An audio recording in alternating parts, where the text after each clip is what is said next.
Hi, I'm Dr. Elizabeth Murray, and welcome to 292 Baby.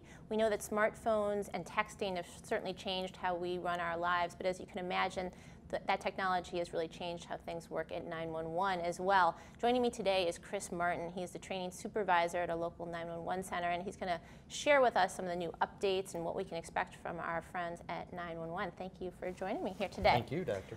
All right, well, I like to say that the days of ambulance drivers is long gone, and that's because, we know that our pre-hospital providers, EMTs, paramedics, firefighters, can really do a tremendous amount in the field, and because of that, the 911 center really needs to know that they are sending the right resources to our citizens when they need help. For sure. Is that right? So tell me more about that. So what you're talking about as far as the days of ambulance drivers going by and pre-hospital care improving and changing, pre-hospital care starts with that phone call to 911. Right. A lot of people don't realize, some do. When we take that call and your first words are, "I need an ambulance," the telecommunicator at 911 goes into answer mode, and I know it's an ambulance call. So when they do that, they have scripted questions. So based on what you initially tell them, either chest pains or abdominal pains or my wife's having a baby or whatever the case may be, they have pre-scripted questions from a medical group that's been tried and true internationally. And so it's important, don't just say, "I need an ambulance," click. Yeah, that's really bad when people do that. Because, first of all, we're going to try to call you back. Okay. And secondly, people don't understand the technology. So your question and the way you worded it is fantastic. What happens is when somebody calls from a cell phone, the initial information that the telecommunicator gets is the location of the tower that you hit. Okay, not cell where phone you tower. Are, the cell phone tower. So when you dial from your cell phone, it goes to the tower routes it to the nearest 911 center. Okay. That can be if you're on the edge of a county and you're in Wayne County and the tower you hit is in Monroe County, the tower is going to direct it to Monroe County. So it doesn't have to do with the cell phone number itself. If you have a cell phone from New Jersey, it's not going to New Jersey, it's going to the cell tower that's closest to where you and that phone physically are. Is that right? That's correct. Okay. And that's old technology, and so people think that. It happened to my mom. She was in Florida, she dialed 911 from her cell phone, and it rang in Monroe County because old technology, old phones, that's how they worked. They programmed them that way. They've discovered in rapid fashion that was a mistake. So we don't do that anymore? No. Okay. So now it uses the tower and it directs it to, excuse me, the 911 center that the tower serves. Okay. Or is served by the tower.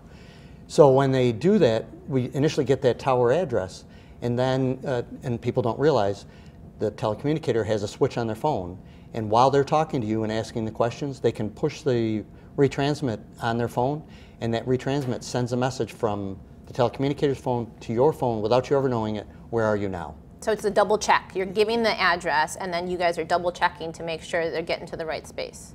You're getting the tower address. Okay, tower address. When you do the retransmit, now it's asking the phone, you're connected to 911, send me the GPS coordinates for the phone that you're on. Okay. So now we narrow it down to you as the caller as opposed to what tower you may have hit. Okay. Older technology used to triangulate a signal. Now with that retransmit, we're sending a message right to your phone. If you're in the car on the move, the telecommunicator can actually follow you by retransmitting. They can see, if you're moving on 490 or one of the expressways, they can see that you're on the move, and they may even ask you, you know, are you stationary waiting for that ambulance that you asked for? Because I'm seeing that you're heading to the hospital, in which case, oh yeah, I forgot to tell you, we're going to the hospital. Yeah. Okay, don't drive if you're talking to 911, pull over.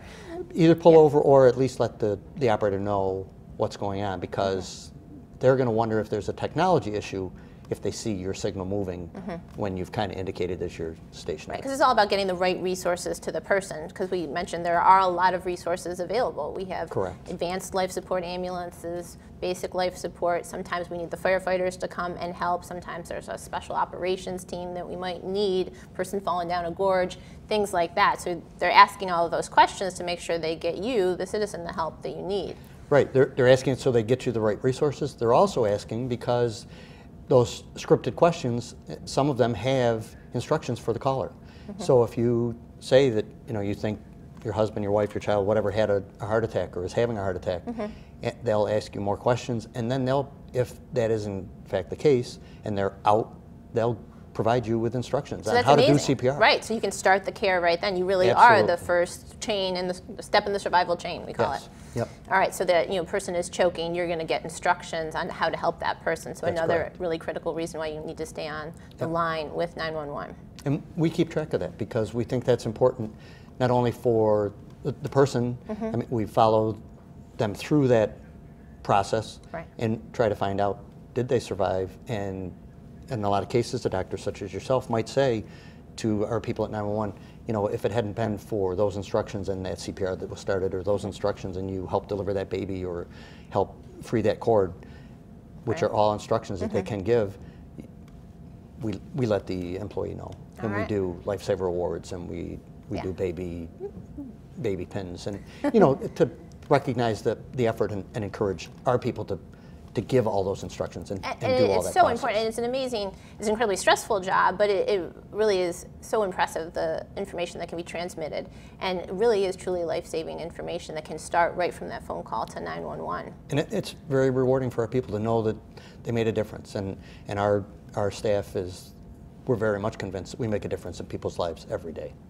Excellent, and we know you are. So kind of wrapping up, what I'm hearing you say, the critical points are, you're making that phone call to 911. As a caller, you're doing the best thing you can to stay calm.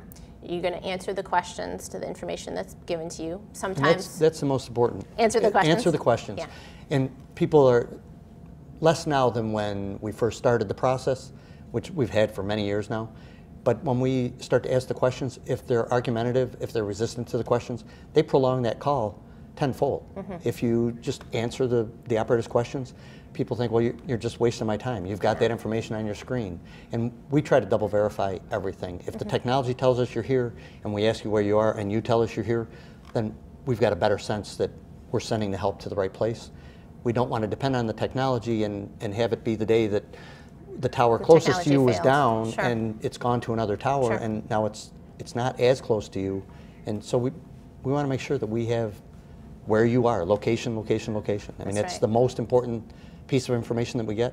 But then if we can provide those instructions, and we know at the end of the day that we saved a life, it's really important to us and to the caller. Exactly. Thank you so much for sharing this Thank you. information today. It's been great chatting with you. And thank you for joining us on 292 Baby.